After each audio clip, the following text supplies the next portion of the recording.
Scan for Sovi, your AI bestie. I got your back. DCPIP questions get easy fast if you track what reduction does to absorbance, then match that idea to the tube showing the biggest change. When DCPIP gets reduced, it changes from blue to clear, so absorbance at 600 nanometers drops.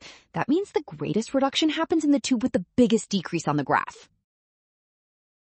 In Figure 1, the curve for Tube 2 shows the strongest drop in absorbance over the 60 minutes, which means its DCPIP was reduced the most. That is the key comparison here. Tubes 3 and 4 do not show the greatest reduction, so the best match is Tube 2, which corresponds to option B.